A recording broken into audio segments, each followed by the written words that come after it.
어머니, 어떻게 저한테 이러세요? 전 인정 못합니다. 깊은 밤, 어머니의 장례식장. 영정사진 앞에서 형제 3명이 유언장을 사이에 두고 대치하고 있었습니다. 큰형이 유언장을 낚아채 찢으려는 순간 정장 차림의 변호사가 문을 열고 들어섰어요. 유언장은 한 장이 아닙니다. 그 한마디에 형제들의 얼굴이 굳어졌습니다. 과연 어머니가 남긴 진짜 유언장의 내용은 무엇일까요? 삼형제 사이에 과연 무슨 일이 있었던 걸까요? 안녕하세요. 여러분들과 함께 삶의 지혜를 나누는 주마등 인생입니다. 여러분의 구독과 좋아요, 알림 설정이 저에게 큰 힘이 됩니다. 어딘가에서 저의 이야기를 듣고 계시는 여러분들의 건강과 행복을 기원해 드리겠습니다. 그럼 이야기 시작하겠습니다. 2024년 가을, 서울 변두리의 낡은 단독주택. 50대 중반의 남자 김도연이 80을 훌쩍 넘긴 어머니 윤말순을 부축해 병원에서 돌아오고 있습니다. 어머니는 지팡이에 의지한 채 힘겹게 현관 계단을 오르고 있었습니다. 어머니, 천천히 오르세요. 제가 잡고 있으니까 괜찮습니다. 도연의 목소리는 조용하지만 단단했습니다. 그는 어머니를 안방까지 모시고 들어가 이불을 덮어드렸습니다. 병원에서 받아온 약봉지를 정리하며 복용 시간을 수첩에 꼼꼼히 적어 넣었습니다. 오전 8시, 오후 2시, 저녁 6시. 하루 3번 빠짐없이 챙겨야 하는 약들이었습니다. 도연아, 어머니가 가늘게 불렀습니다. 도연은 바로 어머니 곁으로 다가갔습니다. 네, 어머니, 내가 아니었으면 난 진작 죽었을 거야. 그런 말씀 마세요. 제가 당연히 해야 할 일입니다. 어머니의 눈가에 주름이 더 깊어졌습니다. 그 주름 사이로 무언가 복잡한 감정이 스쳐 지나가는 것 같았습니다. 어머니는 천천히 고개를 돌려 창밖을 바라보았습니다. 가을 햇살이 낡은 유리창을 통해 희미하게 들어오고 있었습니다. 도연은 어머니의 그런 표정을 읽지 못한 채 부엌으로 가서 저녁 준비를 시작했습니다. 냉장고 안은 텅 비어 있었습니다. 도연은 한숨을 쉬며 지갑을 꺼냈습니다. 남은 돈은 10,000원 2장뿐이었습니다. 그날 저녁 큰형 김상구가 오랜만에 집을 찾아왔습니다. 번듯한 양복 차림에 고급 시계를 찬 모습이었습니다. 현관문을 열고 들어서며 코를 찡그렸습니다. 에휴, 여전히 곰팡이 냄새 나네. 상구는 거실을 둘러보며 혀를 찼습니다. 낡은 소파, 오래된 텔레비전, 군데군데 금이 간 벽지. 모든 게 세월의 흔적으로 가득했습니다. 형님, 오셨어요? 도연이 부엌에서 나왔습니다. 상구는 도연을 힐끗 보더니 안방을 향해 걸어갔습니다. 어머니, 저 왔습니다. 아이고, 상구야. 왔구나. 어머니의 목소리가 반가우면서도 어딘가 조심스러웠습니다. 상구는 어머니 곁에 앉으며 가방에서 과일 바구니를 꺼냈습니다. 제가 바빠서 자주 못 와서 죄송합니다. 회사 일이 워낙 바쁘다 보니. 괜찮다. 내 사정도 이해한다. 상구는 잠시 어머니를 살피더니 슬쩍 말을 꺼냈습니다. 그나저나 어머니, 병원비는 괜찮으세요? 제가 도와드릴 게 있으면 말씀하세요. 아니다. 도연이가 다 알아서 한다. 상구의 눈빛이 미묘하게 변했습니다. 그는 주머니에서 신용카드를 꺼냈습니다. 어머니 명의 카드 제가 좀 써도 될까요? 회사 경비 처리할 게 있어서요. 곧 갚을게요. 어머니는 잠시 망설이다가 고개를 끄덕였습니다. 상구는 만족스러운 표정으로 카드를 챙겨 넣었습니다. 도연이 문 앞에 서서 그 모습을 지켜보고 있었습니다. 주먹이 저절로 쥐어졌지만 참았습니다. 며칠 후 도연은 낡은 주택을 조금이라도 수리하려고 페인트와 공구를 샀습니다. 직장에서 받은 월급의 대부분을 어머니 병원비와 생활비로 쓰고 나면 자신을 위한 돈은 거의 남지 않았습니다. 그래도 어머니가 조금이라도 쾌적한 환경에서 지낼 수 있도록 하고 싶었습니다. 도연은 주말 내내 벽지를 떼어내고 페인트 칠을 했습니다. 낡은 문짝도 사포질해서 다시 칠했습니다. 손에 물집이 잡히고 허리가 아팠지만 멈추지 않았습니다. 어머니는 안방에서 그 소리를 들으며 조용히 눈물을 닦았습니다. 도연아, 그만 쉬어라. 내가 쓰러지겠다. 괜찮습니다, 어머니. 거의 다 끝났어요. 해가 질 무렵 도연은 마침내 작업을 마쳤습니다. 비록 완벽하지는 않았지만 집안이 조금은 밝아 보였습니다. 도연은 땀을 닦으며 어머니께 물 한 잔을 드렸습니다. 어머니, 이제 좀 나아 보이죠? 어머니는 고개를 끄덕이며 도연의 손을 꼭 잡았습니다. 손바닥은 굳은 살로 거칠었습니다. 어머니의 눈가가 다시 붉어졌습니다. 도연은 어머니가 우시는 줄 알았지만 어머니는 고개를 돌려 창밖을 바라보았습니다. 그 눈빛 속에는 결심 같은 것이 서려 있었습니다. 동네 슈퍼 앞에서 이웃 아주머니들이 수군거리고 있었습니다. 도연이 장을 보러 나왔다가 그 대화를 우연히 듣게 되었습니다. 윤 여사 아들 말이야. 큰아들이랑 둘째는 얼굴도 안 비치더라. 그러게. 막내만 고생하지. 형들은 돈 잘 번다면서 왜 안 도와주는 거야? 에이, 요즘 세상에 부모 모시는 게 어디 있어. 막내도 바보지 뭐. 도연은 그 말을 듣고도 아무 말하지 않았습니다. 대신 장바구니를 들고 조용히 집으로 돌아왔습니다. 현관문을 열자 어머니가 거실에 앉아 계셨습니다. 평소엔 안방에만 계시는데 오늘은 웬일인지 밖에 나와 계셨습니다. 어머니, 왜 나와 계세요? 안방에서 쉬셔야죠. 도연아, 앉아라. 어머니의 목소리가 평소와 달랐습니다. 도연은 어머니 앞에 앉았습니다. 네, 어머니. 넌 억울하지 않니? 무슨 말씀이세요? 형들은 한 번도 날 안 돌봤잖니. 근데 넌 20년을 혼자. 도연은 잠시 말을 잇지 못했습니다. 억울하지 않다면 거짓말이었습니다. 하지만 그건 어머니께 할 말이 아니었습니다. 어머니를 모시는 건 제 도리입니다. 억울할 게 뭐 있겠습니까? 어머니는 도연의 얼굴을 한참 들여다보았습니다. 그리고는 천천히 고개를 끄덕였습니다. 어머니의 눈빛에는 무언가 단단한 결심이 서려 있었습니다. 도연은 그것을 알아차리지 못했습니다. 며칠 후 큰형 상구가 둘째 상범과 함께 집을 찾아왔습니다. 둘은 거실 소파에 나란히 앉았습니다. 도연은 부엌에서 물을 끓이고 있었습니다. 어머니, 우리가 오늘 온 건 말이죠. 상구가 말을 꺼냈습니다. 이 집 말입니다. 어머니 명의로 되어 있지 않습니까? 세금도 나오고 관리도 힘드실 텐데 미리 증여하시는 게 어떨까 싶어서요. 상범이 거들었습니다. 어머니는 두 아들을 번갈아 보았습니다. 증여? 네. 지금 증여하면 세금도 절약되고요. 나중에 복잡한 일도 없고. 그래서 누구 이름으로 하자는 거니? 상구와 상범이 서로 눈치를 보았습니다. 잠시 침묵이 흘렀습니다.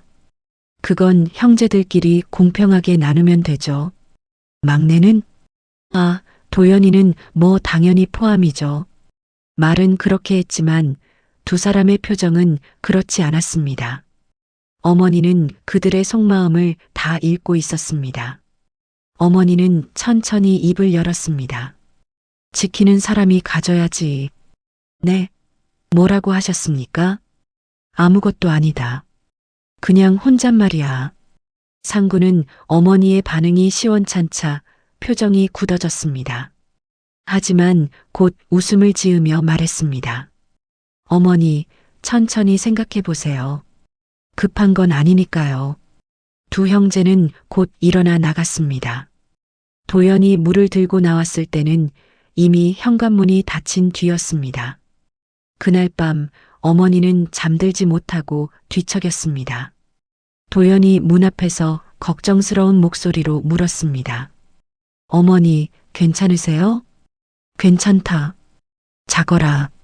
하지만 어머니의 목소리는 떨리고 있었습니다. 어머니는 천장을 바라보며 깊은 생각에 잠겼습니다. 평생을 자식만 믿고 살았습니다. 큰아들과 둘째 아들이 잘 되길 바라며 온갖 뒷바라지를 다 했습니다.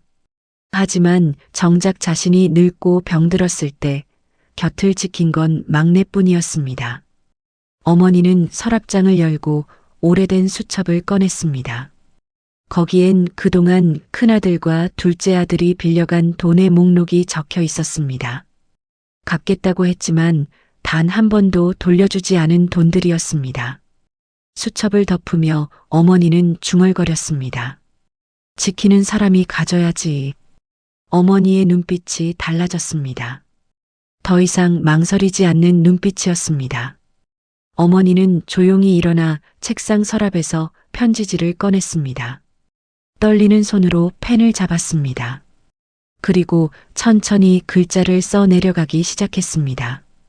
며칠 후 둘째 상범이 혼자 집에 들렀습니다.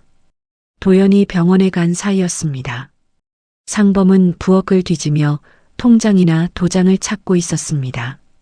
어머니, 혹시 도장 어디 두셨어요? 은행 가야 하는데. 어머니는 안방에서 그 모습을 지켜보고 있었습니다. 상범은 서랍을 열고 닫으며 뒤적거렸습니다. 어머니가 조용히 말했습니다. 상범아, 네 어머니, 넌 도연이를 어떻게 생각하니? 도연이요?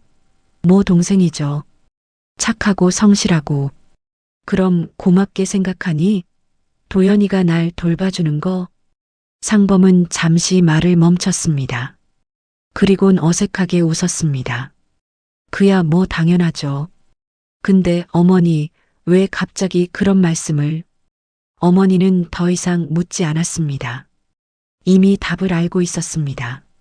상범은 결국 도장을 찾지 못하고 나갔습니다. 나가면서 큰형에게 전화를 걸었습니다. 형님, 막내 너무 감시하는 거 아니야? 통장도 도장도 다 숨겨놨더라고. 어머니는 창문 너머로 그 모습을 바라보았습니다. 가슴이 무너지는 것 같았지만 더 이상 흔들리지 않았습니다. 그날 저녁 도연이 병원에서 돌아왔습니다. 약을 지어오고 진료비 영수증을 정리하며 한숨을 쉬었습니다.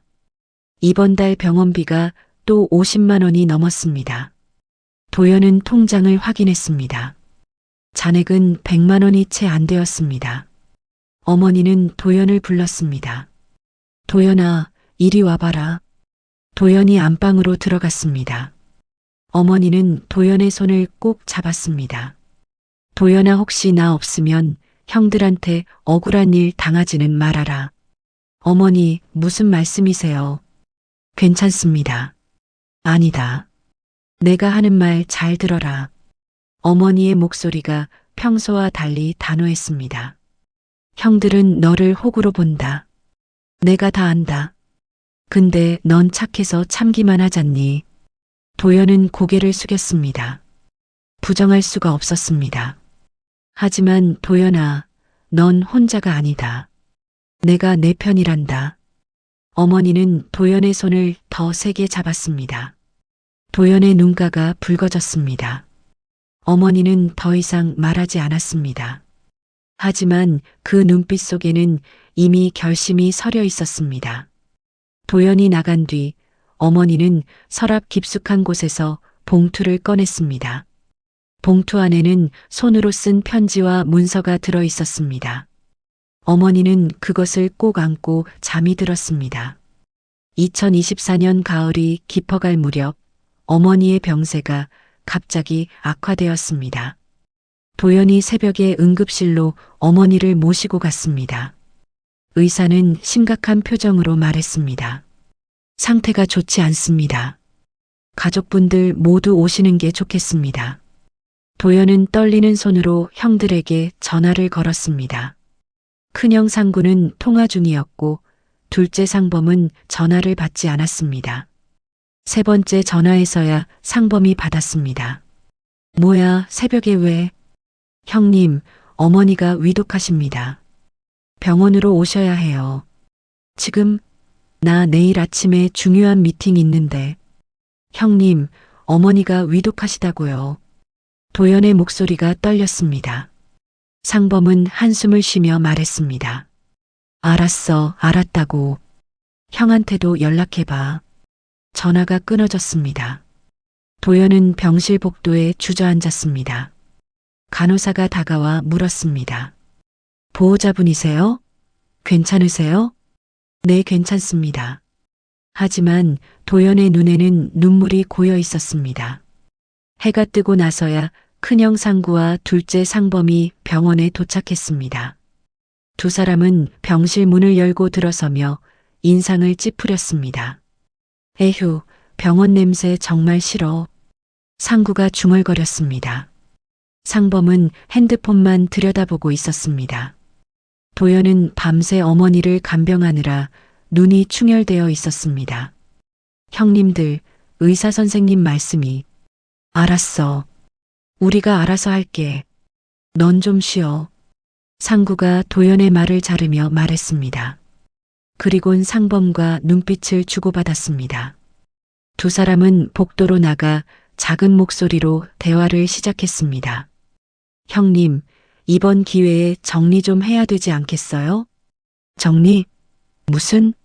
상속 말입니다. 어머니가 의식이 있을 때 사인이라도 받아둬야죠. 상구는 고개를 끄덕였습니다. 그래, 내 말이 맞아. 막내한테 빼앗기면 안 되지. 그러게요. 막내가 혼자 모셨다고 다 가져가려고 할 텐데. 두 사람은 더 작은 목소리로 계속 속삭였습니다. 도연은 병실 안에서 그 모습을 멀리서 지켜보았습니다. 주먹이 저절로 쥐어졌습니다. 오후가 되자 상구와 상범이 병실로 들어왔습니다. 상구는 가방에서 서류 몇 장을 꺼냈습니다. 어머니, 정신 좀 차리세요. 중요한 얘기가 있어요. 어머니는 힘겹게 눈을 떴습니다. 상구는 서류를 펼쳐 보이며 말했습니다. 이게 뭐냐면요. 재산 정리 서류입니다. 어머니가 사인만 해주시면. 형님, 도연이 벌떡 일어나 소리쳤습니다. 지금 뭐 하시는 겁니까? 어머니가 이렇게 아픈데 무슨 상속 타령입니까? 야, 넌 뭐 알아? 이런 거 미리 정리 안 해두면 나중에 복잡해진다고. 어머니가 살아계신데 벌써 재산 얘기를 하시는 겁니까? 도연의 목소리가 떨렸습니다. 상범이 끼어들었습니다. 막내야, 넌 그동안 어머니 모셨으니까 나중에 좀 챙겨줄게. 근데 법적으론 우리도 권리가 있잖아. 권리? 형님들이 뭘 하셨는데요? 20년 동안 단 하루라도 어머니 곁을 지키신 적 있습니까? 도연의 목소리가 점점 커졌습니다. 형들의 얼굴이 굳어졌습니다. 어머니는 그 모습을 말없이 지켜보았습니다. 눈물이 뺨을 타고 흘러내렸습니다. 어머니의 손이 가볍게 떨렸습니다. 간호사가 급히 들어와 말했습니다. 보호자분들, 환자분이 흥분하시면 안 됩니다. 밖에 나가 계세요. 상구와 상범은 인상을 쓰며 복도로 나갔습니다. 도연은 어머니 곁에 무릎을 꿇고 앉았습니다. 어머니, 죄송합니다. 제가 참았어야 했는데. 어머니는 도연의 손을 잡았습니다. 그 손은 차갑고 가늘었습니다. 도연아, 내 잘못이 아니다. 어머니, 넌 정말 효자다. 고맙다. 어머니의 목소리가 점점 작아졌습니다. 도연은 어머니의 손을 꼭 잡았습니다. 어머니는 눈을 감으며 작은 목소리로 중얼거렸습니다. 내가 지켜줄게. 도연은 그 말을 제대로 듣지 못했습니다. 어머니는 이미 잠에 빠져들고 있었습니다. 하지만 어머니의 손은 도연의 손을 끝까지 놓지 않고 있었습니다. 그날 밤 복도에서 상구와 상범이 다시 모여 이야기를 나누었습니다. 형님, 막내 저렇게 나오면 우리가 뭘 받겠어요? 에이, 그러게.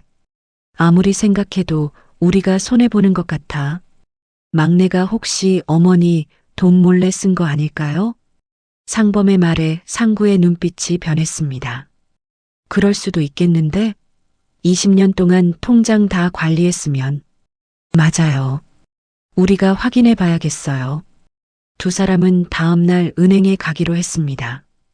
어머니 명의의 통장 거래 내역을 모두 확인하기로 한 것입니다. 상구는 주머니에서 어머니의 신용카드를 꺼내 보았습니다.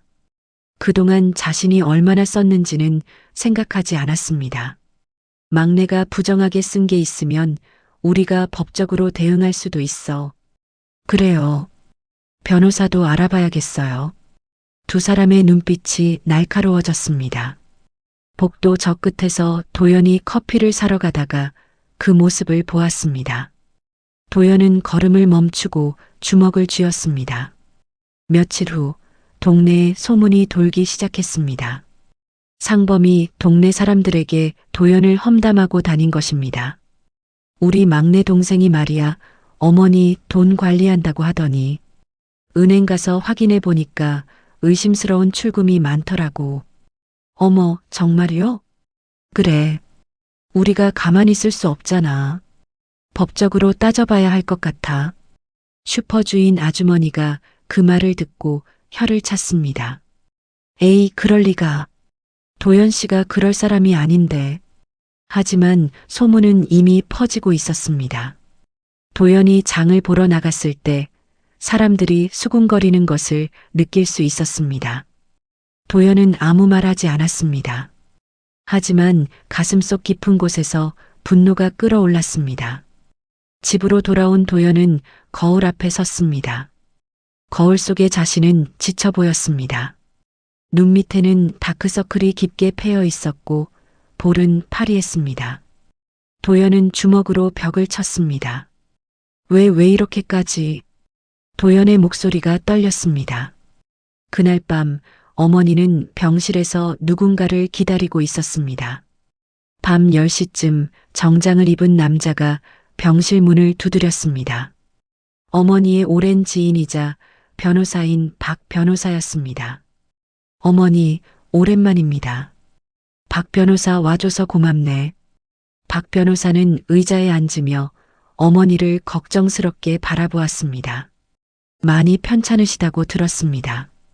나이가 나이인데 뭐하지만 죽기 전에 해야 할 일이 있어서 자네를 불렀네. 어머니는 베개 밑에서 봉투를 꺼냈습니다. 봉투 안에는 손으로 직접 쓴 편지와 유언장이 들어 있었습니다. 이걸 자네가 보관해주게. 그리고 어머니는 박 변호사의 손을 잡았습니다. 내가 죽으면 이걸 아이들에게 전해주게. 특히 도연이가 억울하지 않게 해주게. 어머니, 그런 말씀 마십시오. 아니야. 나도 안다. 이제 얼마 안 남았어. 부탁하네. 박 변호사는 봉투를 받아 가방에 넣었습니다. 어머니는 안도하는 표정을 지었습니다. 일주일 후 어머니의 상태가 급격히 나빠졌습니다. 의사는 가족들을 불러 모았습니다. 각오하셔야 할 것 같습니다. 도연은 그 자리에서 주저앉았습니다. 상구와 상범은 서로 눈빛을 주고받았습니다.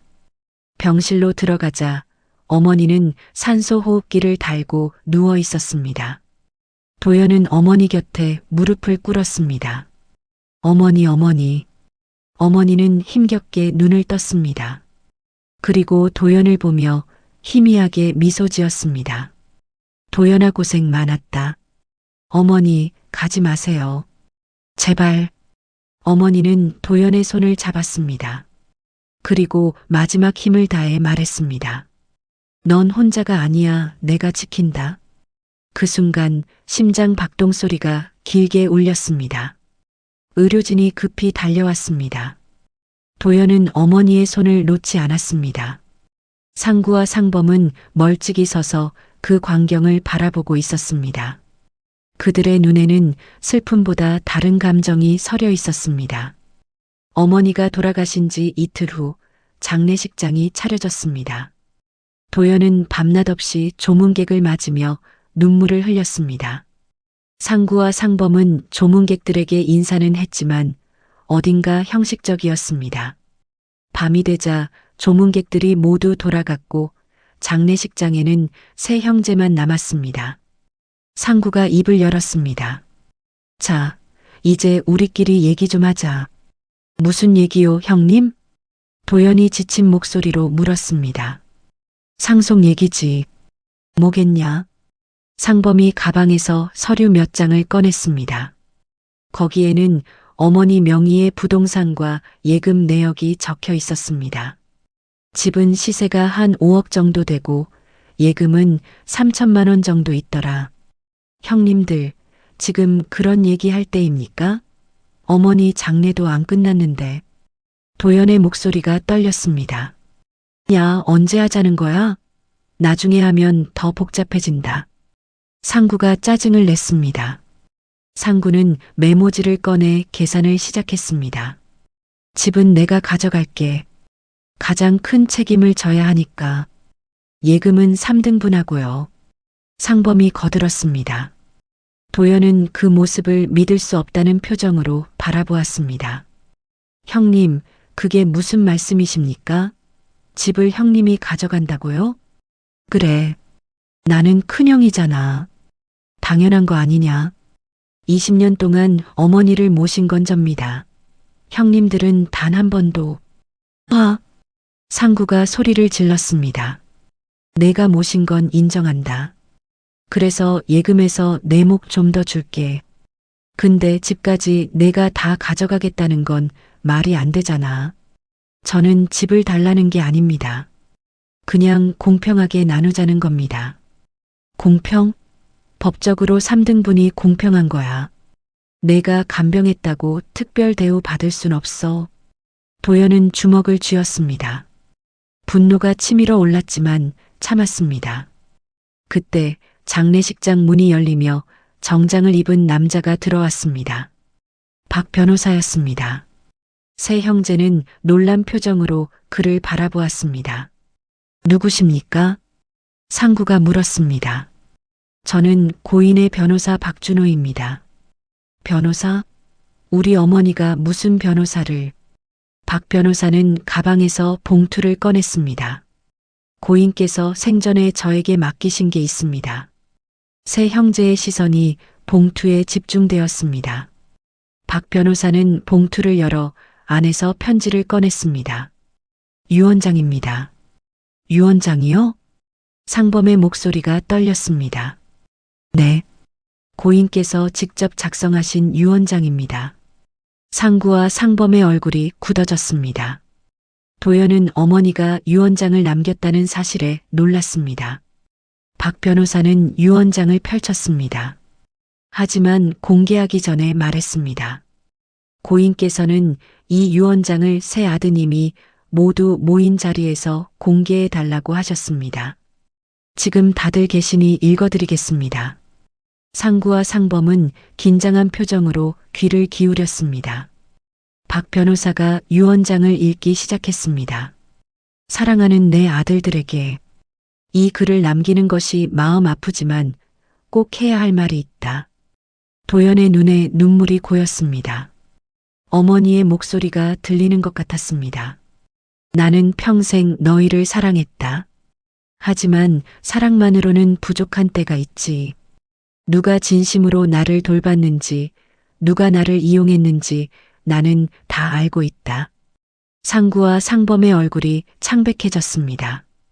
박 변호사는 계속해서 유언장을 읽었습니다. 그래서 나는 결정했다. 내 재산은. 그 순간 상구가 벌떡 일어나 유언장을 낚아채려고 했습니다. 잠깐, 이거 정말 어머니가 쓴 겁니까? 확인을 해봐야죠. 형님, 도연이 상구를 말렸습니다. 박 변호사는 침착하게 말했습니다. 이 유언장은 공증을 받은 정식 문서입니다. 제 사무실에서 고인께서 직접 작성하셨고 공증인의 확인을 받았습니다. 그럼 법적 효력이 있다는 겁니까? 상범이 떨리는 목소리로 물었습니다. 당연합니다. 상구와 상범은 서로를 바라보았습니다. 두 사람의 눈빛에는 당황과 분노가 섞여 있었습니다. 그런데 박 변호사가 뜻밖의 말을 했습니다. 하지만 이 유언장은 전부가 아닙니다. 네, 무슨 말씀이십니까? 도연이 물었습니다. 고인께서는 유언장을 2개 작성하셨습니다.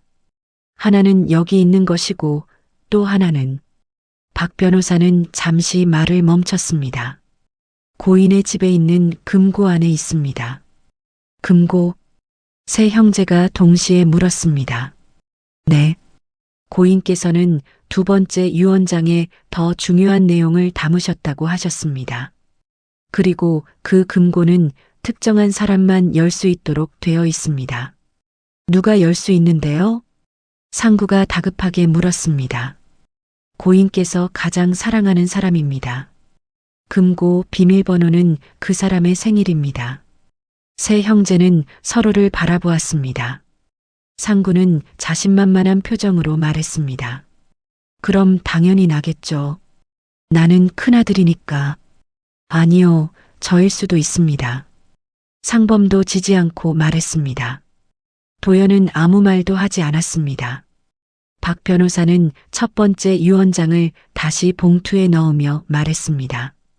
금고는 고인의 집 안방 옷장 안에 있습니다. 직접 가서 확인해 보시기 바랍니다. 세 형제는 그 즉시 차를 타고 어머니의 집으로 향했습니다. 차 안은 침묵이 흘렀습니다. 각자 자신의 생일이 비밀번호일 거라고 확신하고 있었습니다. 하지만 도연은 불안했습니다. 만약 자신의 생일이 아니라면 어떻게 될까? 형들은 더욱 자신을 무시할 것입니다. 집에 도착하자마자 세 형제는 안방으로 달려갔습니다. 옷장을 열자 오래된 금고가 놓여 있었습니다. 금고에는 숫자 6자리를 입력하는 디지털 키패드가 있었습니다. 상구가 먼저 다가갔습니다. 내가 먼저 해볼게. 상구는 자신의 생일을 입력했습니다. 1962-0426. 하지만 금고는 빨간불이 들어오며 열리지 않았습니다. 이상하네. 상구는 당황했습니다. 이번엔 상범이 나섰습니다. 내가 해볼게요. 상범은 자신의 생일을 입력했습니다. 1967-0315. 역시 금고는 열리지 않았습니다. 두 사람은 서로를 바라보았습니다. 그때 도연이 천천히 다가갔습니다. 떨리는 손으로 숫자를 눌렀습니다. 1972-0623. 자신의 생일이었습니다. 철컥. 금고가 열렸습니다. 상구와 상범의 얼굴이 일그러졌습니다. 금고 문이 천천히 열렸습니다. 안에는 손으로 직접 쓴 편지 봉투와 공증된 서류가 들어 있었습니다. 도연은 떨리는 손으로 편지를 꺼냈습니다. 봉투 겉면에는 도연에게라고 어머니의 손글씨로 적혀 있었습니다. 뭐라고 쓰여 있어? 상구가 다급하게 물었습니다. 도연은 봉투를 뜯어 편지를 꺼냈습니다. 어머니의 필체가 눈에 들어오자 눈물이 왈칵 쏟아졌습니다. 도연아, 이 편지를 읽고 있다면 내가 이미 세상을 떠난 뒤겠구나. 도연의 목소리가 떨렸습니다. 상구와 상범은 편지 내용을 들으려고 귀를 기울였습니다. 너는 20년 동안 나를 지켜줬다. 형들은 한 번도 나를 돌보지 않았다. 나는 다 알고 있었어. 형들이 내 카드로 무얼 샀는지, 내 돈을 얼마나 빌려갔는지. 상구와 상범의 얼굴이 창백해졌습니다. 하지만 도연아, 너는 달랐다. 너는 진심으로 나를 사랑했고 희생했어. 그래서 나는 결정했다. 도연은 편지를 계속 읽었습니다. 내 곁을 지킨 사람에게 남긴다. 돈이 아닌 마음을 기억해다오. 사랑하는 나의 막내 도연아, 너는 혼자가 아니다. 항상 내 편이었단다. 편지를 다 읽은 도연은 그 자리에 주저앉아 오열했습니다. 어머니의 사랑이, 그 마지막 선택이 가슴을 찢었습니다. 상구는 금고 안에 남은 서류를 집어들었습니다. 이건 뭐야? 그것은 공증된 유언장이었습니다.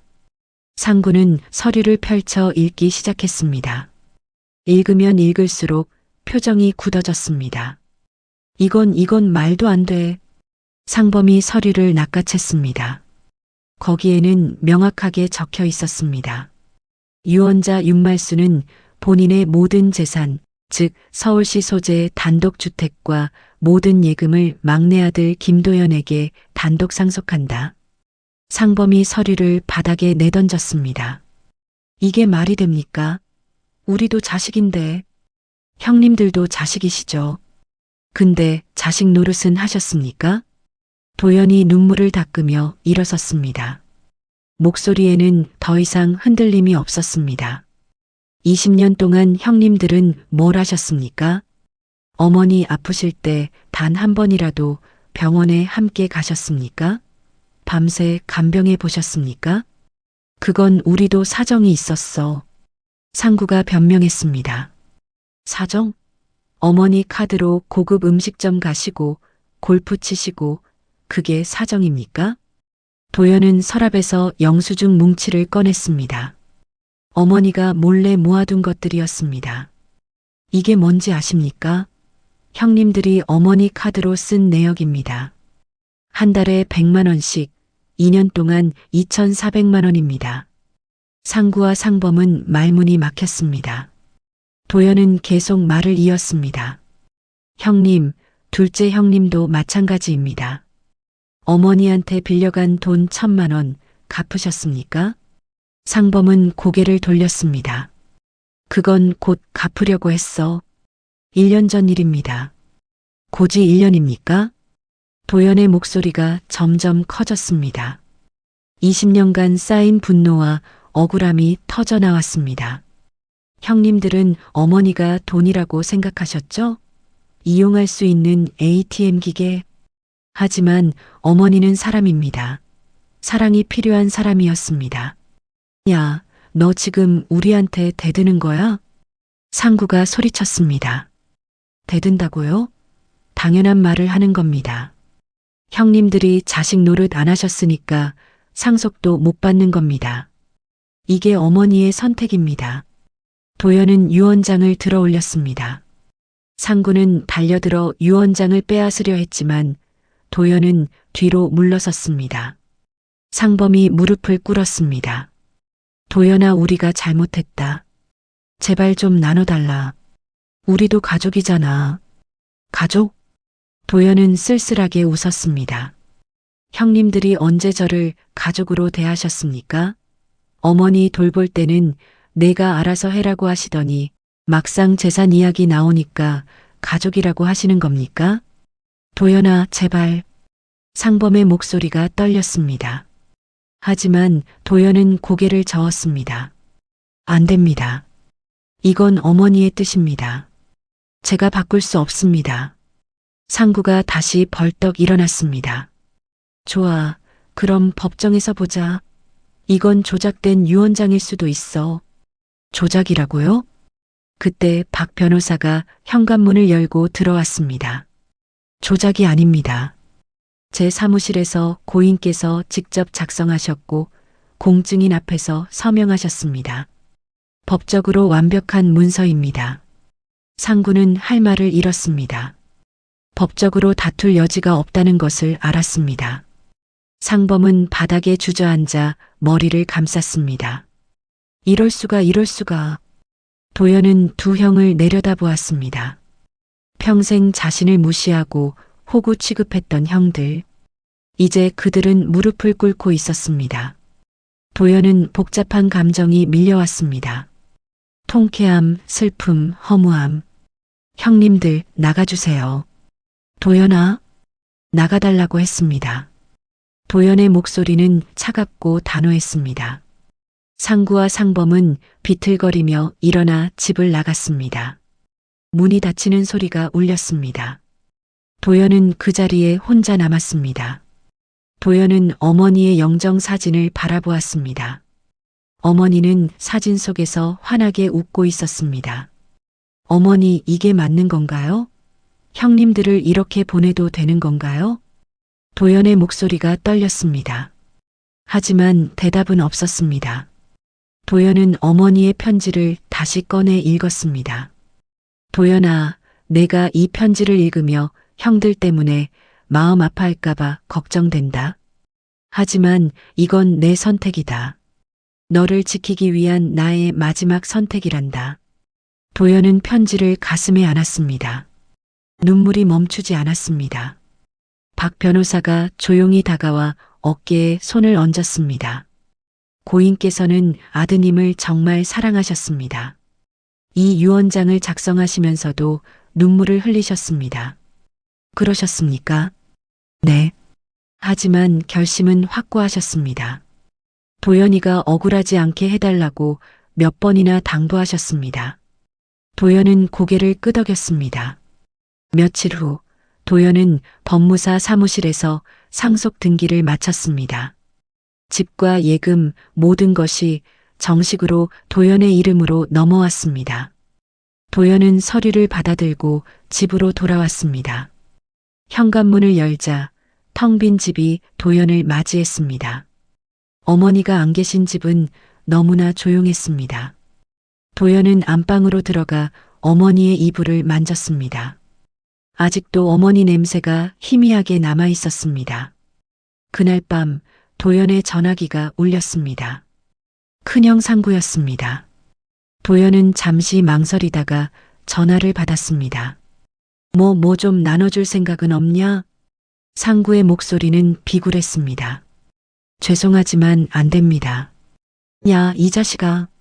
그래도 우리가 형인데. 도연은 전화를 끊었습니다. 더 이상 형들의 말을 들을 필요가 없었습니다. 도연은 창밖을 바라보았습니다. 밤하늘에는 별이 총총히 떠 있었습니다. 어머니 장례를 치른 지 한 달이 지났습니다. 도연은 어머니 묘지를 찾았습니다. 묘비 앞에는 어머니가 좋아하시던 국화꽃을 놓았습니다. 도연은 무릎을 꿇고 앉아 묘비를 쓰다듬었습니다. 어머니, 저 왔습니다. 바람이 살랑 불었습니다. 마치 어머니가 대답하는 것 같았습니다. 어머니, 이제야 인정받았습니다. 형님들한테, 세상한테 제가 어머니를 진심으로 사랑했다는 걸 증명했습니다. 도연의 목소리가 떨렸습니다. 하지만 어머니, 전 행복하지 않습니다. 형님들과 완전히 갈라섰습니다. 이게 맞는 건지 모르겠습니다. 도연은 얼굴을 묶고 흐느꼈습니다. 20년간 참았던 눈물이 터져나왔습니다. 억울했던 모든 순간들, 외로웠던 모든 밤들이 눈물이 되어 흘러내렸습니다. 어머니, 보고 싶습니다. 너무 보고 싶습니다. 도연은 한참을 울었습니다. 아무도 없는 묘지에서 혼자 오열했습니다. 마을에는 소문이 퍼졌습니다. 어머니가 막내에게만 모든 재산을 물려줬다는 이야기였습니다. 사람들의 반응은 다양했습니다. 슈퍼 앞에서 동네 아주머니들이 이야기를 나누고 있었습니다. 그래, 결국 효도는 돌아오는구먼. 형들은 얼굴도 안 비치더니만 당연한 거지 뭐. 도연 씨 고생 많았는데 잘 됐어. 하지만 누군가는 수군거렸습니다. 그래도 형제끼리 완전히 갈라서면 어떡해. 나중에 후회하지 않을까? 도연은 그런 소문들을 들었지만 신경 쓰지 않았습니다. 중요한 건 어머니의 뜻을 따르는 것이었습니다. 도연은 묵묵히 자신의 길을 갔습니다. 도연은 상속받은 집을 수리하기 시작했습니다. 낡은 벽지를 새 것으로 바꾸고 삐걱거리던 문을 고쳤습니다. 부엌도 새로 단장하고 화장실도 깨끗하게 정리했습니다.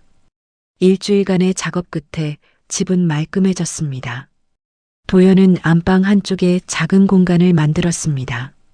어머니의 유품을 전시하는 공간이었습니다. 어머니가 쓰시던 안경, 손때 묻은 성경책, 낡은 사진첩 모든 것을 정성스럽게 진열했습니다. 벽에는 어머니가 남긴 손편지를 액자에 넣어 걸었습니다. 도연아, 넌 혼자가 아니다. 항상 내 편이었다. 도연은 그 글씨를 보며 눈시울이 뜨거워졌습니다. 어머니의 사랑이 느껴졌습니다. 도연은 유품 앞에 작은 의자를 놓고 앉았습니다. 어머니, 이렇게 어머니를 기억하겠습니다. 평생 잊지 않겠습니다. 어느 날 우편함에 편지가 한 통 들어 있었습니다. 발신인은 박 변호사였습니다. 도연은 편지를 뜯어 읽었습니다. 도연님께 고인께서 제게 맡기신 물건이 하나 더 있습니다.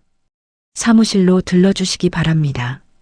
도연은 다음날 박 변호사 사무실을 찾았습니다. 박 변호사는 서랍에서 작은 녹음기를 꺼냈습니다.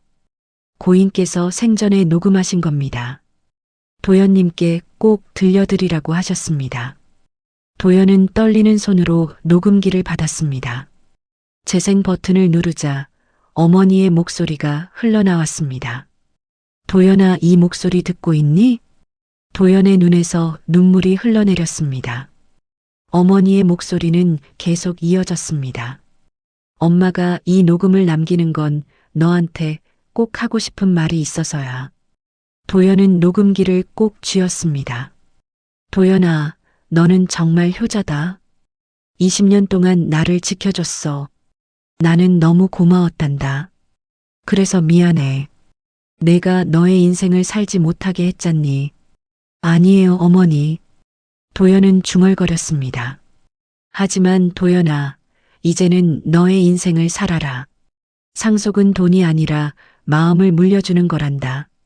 나의 사랑을, 나의 마음을 내가 이어받았으면 좋겠어. 어머니의 목소리가 잠시 멈췄습니다.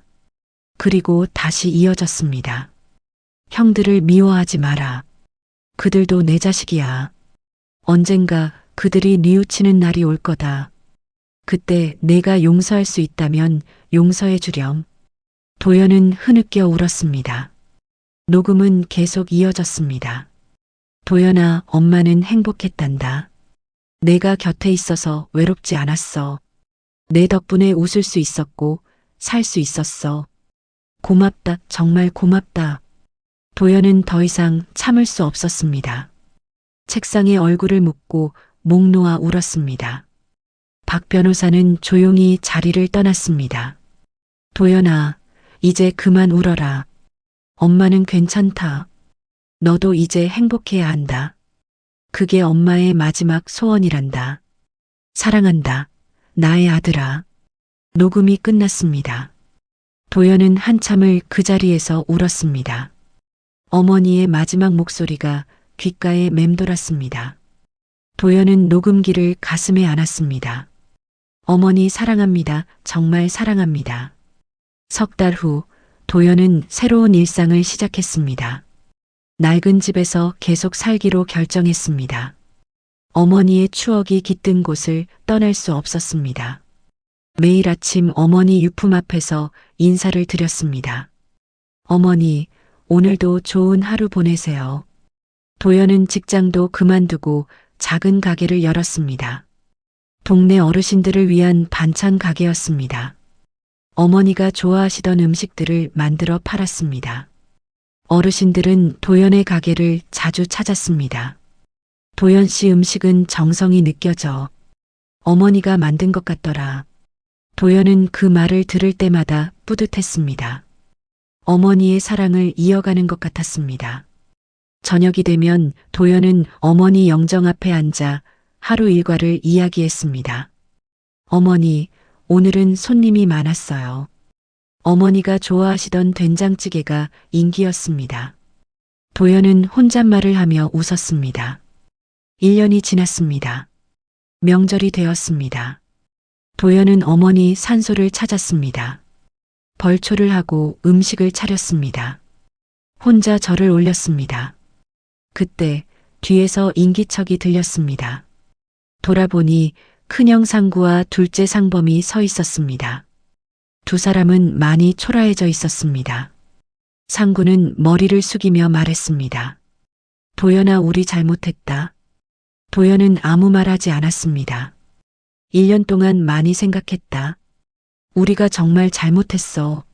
어머니한테도 너한테도. 상범도 고개를 숙였습니다. 미안하다, 도연아. 진심으로 미안해. 도연은 두 형을 바라보았습니다. 어머니의 녹음이 떠올랐습니다. 형들을 용서해 주렴. 도연은 깊게 숨을 들이쉬었습니다. 형님들, 어머니께 먼저 인사하세요. 도연은 옆으로 비켜섰습니다. 상구와 상범은 무릎을 꿇고 어머니께 절을 올렸습니다. 세 형제는 어머니 묘 앞에서 한참을 있었습니다. 바람이 불었습니다. 따뜻한 바람이었습니다. 도연은 하늘을 올려다보았습니다. 어머니, 이제야 조금 이해할 것 같습니다. 상속은 돈이 아니라 마음을 물려주는 거라는 말씀 저도 이제 용서하겠습니다. 도연의 얼굴에 평화로운 미소가 번졌습니다. 어머니가 남긴 사랑이 마침내 빛을 발하는 순간이었습니다. 재미있게 보셨나요? 여러분이라면 도연처럼 형제들을 용서할 수 있으셨을까요? 여러분이 주인공이라면 어떻게 하셨을까요? 인생 선배님들의 삶의 지혜를 들려주세요. 댓글로 의견 남겨주시면 큰 도움이 됩니다. 그럼 다음에도 더욱 재미있는 사연으로 돌아오겠습니다. 감사합니다.